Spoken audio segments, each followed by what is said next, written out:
बसंतकालीन गन्ने की उन्नत किस्में और रोपाई तकनीक।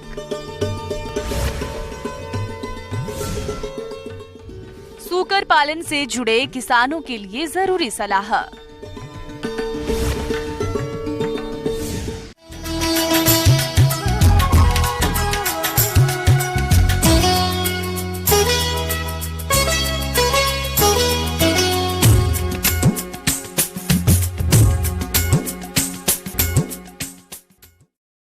आजकल गन्ने की खेती से किसानों का मोह भंग होता जा रहा है और इसकी वजह है गन्ने की खेती में लागत अधिक और आमदनी देरी से मिलना। जी हाँ, किसान भाइयों, यही कारण है जिससे किसान गन्ने की खेती से दूर होते जा रहे हैं। लेकिन अगर किसान गन्ने की उन्नत तकनीक से खेती करें तो काफी मुनाफा कमाया जा सकता है। चलिए इस बारे में जानते हैं बिहार कृषि विश्वविद्यालय भागलपुर के कृषि वैज्ञानिक डॉक्टर हरिओम से।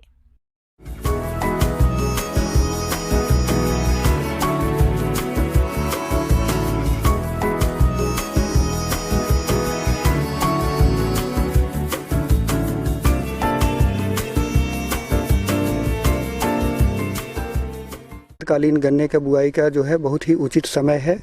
फरवरी मार्च में अगर हम बुआई कर देते तो बहुत अच्छा रहता है। हमारा जो ये बिहार के कंडीशन में, इस कंडीशन में अभी हम लोगों ने 2 प्रभेद लगाया है। जो CO LK करके है 94 184 है और ये इसका उत्पादन क्षमता बहुत अच्छा है। लगभग 78 से 80 टन प्रति हेक्टेयर के हिसाब से, यानी 80 टन मतलब 2.5 एकड़ में वो उपज इससे प्राप्त हो सकती है। और इस प्रभेद का ये विशेषता है कि वाटर लॉगिंग के, जल जमाव वाले क्षेत्रों के लिए ये बहुत ही उपयुक्त वैरायटी है ना। इसमें आराम से 12% हमारा शुगर का रिकवरी भी मिल जाता है। दूसरी वैरायटी CO 0118 हम लोग अभी लगा रहे हैं। ये भी बहुत अच्छी वैरायटी है। ये चीविंग पर्पस के लिए, मतलब गन्ना चूसने के लिए बहुत अच्छी प्रजाति है। इसका भी उत्पादकता बहुत अच्छा है। इसको भी 75 से 80 टन प्रति हेक्टेयर के हिसाब से इसमें भी हम लोग उपज प्राप्त कर सकते हैं और इसका रिकवरी भी हमको अच्छा मिल जाता है 12-13% के आसपास। तो ये 2 गन्ना अभी इधर तो इस एरिया के लिए बहुत ज़्यादा कमर्शियली जो है संस्थित किया गया है, जो है गन्ना अनुसंधान केंद्र के द्वारा। और इसका जो है प्लांटिंग मटेरियल जो है मोतीपुर में भी उपलब्ध है और पूसा जो वहाँ पे राजेंद्र कृषि विश्वविद्यालय है वहाँ पे उपलब्ध है। और अगले साल से हम लोग भी यहाँ भी जो है बिहार कृषि विश्वविद्यालय सबौर में भी इसका हमारा जो प्लांटिंग मटेरियल है वो किसान भाइयों के लिए उपलब्ध होगा। और ये बात करते हैं कि कितना हमको प्लांटिंग मटेरियल चाहिए, तो ये 3 आँख वाला जो टुकड़ा होता है लगभग 40 से 50 हज़ार जो है टुकड़ा 1 हेक्टेयर के लिए पर्याप्त होता है। और हम देखें कि अगर पूरे गन्ने का कितना वजन होना चाहिए 1 हेक्टेयर प्लांटिंग करने के लिए, तो ये 60 से 70 कुंटल जो गन्ना होता है वो 2.5 एकड़ यानी 1 हेक्टेयर के लिए जो है वो प्लांटिंग मटेरियल उसके लिए पर्याप्त हो जाएगा इतने में।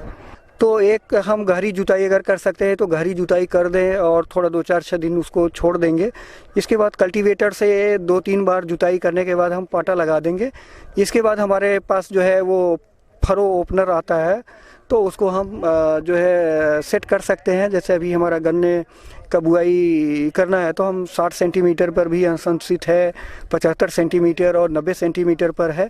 अगर हम ये गन्ना बहुत देर से लगाएंगे, जैसे अप्रैल मई में लगाएंगे, तो हमारा जो कतार से कतार के बीच की दूरी होगी वो 60 सेंटीमीटर होगी। और अभी अगर हम फरवरी में लगा देंगे, अभी हम जो लगा रहे हैं उसके लिए हम लोग 90 सेंटीमीटर रखे हुए हैं। और अगर थोड़ा हम मार्च में लगाएंगे तो थोड़ा स्पेसिंग और 90 से घटाना पड़ेगा, 75 सेंटीमीटर पे लाना पड़ेगा। तो वो देखना है कि हमारा जो कतार से कतार की दूरी होगी वो समय पर निर्भर करती है।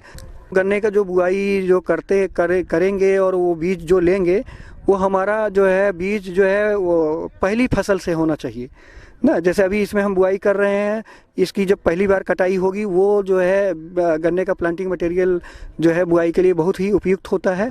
और पेड़ी से हमको बीज नहीं लेना चाहिए। जो कटाई के बाद फिर गन्ना होता है उसके बाद अगले साल उससे हमको बीज नहीं लेना चाहिए।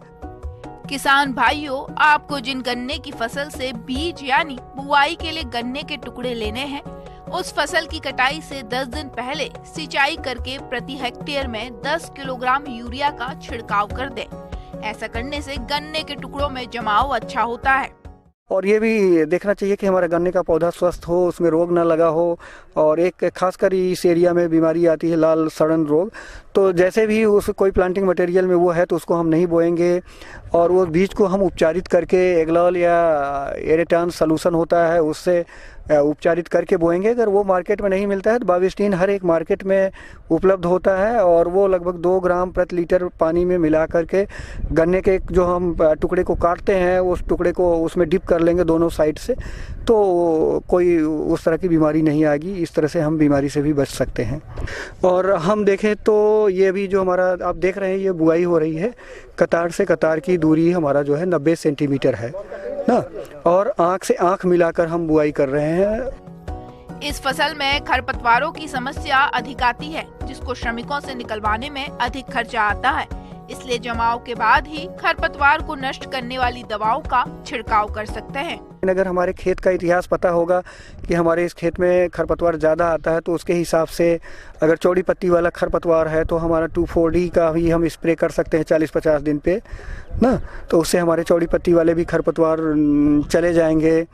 और यदि जो है दूसरी तरह के भी खरपतवार हैं तो इसमें अट्राजीन या सीमाजीन जो है 1 से 2 किलोग्राम जो है अवयव जो है प्रति हेक्टेयर के हिसाब से भी अनुशंसित है, तो उसको भी हम लोग जो है इसमें व्यवहार कर सकते हैं। तो इसमें हम जैसे देखें कि खाद अभी हमको कैसे डालना है, उर्वरक कैसे इसमें डालना है, तभी हम लोग इसमें वर्मी कंपोस्ट दे रहे हैं।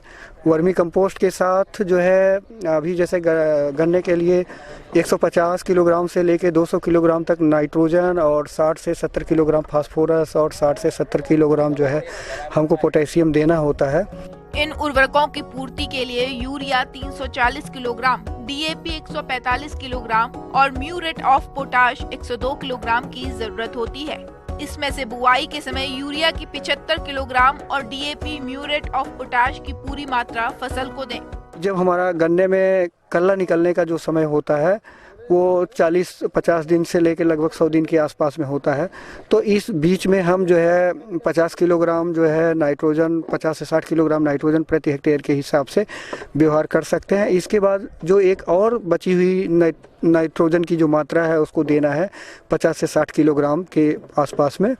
तो उसको हम जो है जब वानस्पतिक वृद्धि होती है, हमको लगता है कि ये जुलाई में जो है ये वानस्पतिक वृद्धि पे रहेगा अच्छा से, तो उस समय ये नाइट्रोजन की मात्रा दे करके जो है हम इस तरह से उर्वरक का प्रबंधन कर सकते हैं। आज खेती से एक्स्ट्रा फायदा लेने के लिए किसान कई तरीके अपना रहे हैं। गन्ना में भी इंटरक्रॉपिंग करके किसान अपना लाभ बढ़ा सकते हैं। गन्ना की 2 लाइनों के बीच काफी जगह होती है, जिसमें इस समय सब्जियों के अलावा उड़द और मूंग की फसलें ले सकते हैं।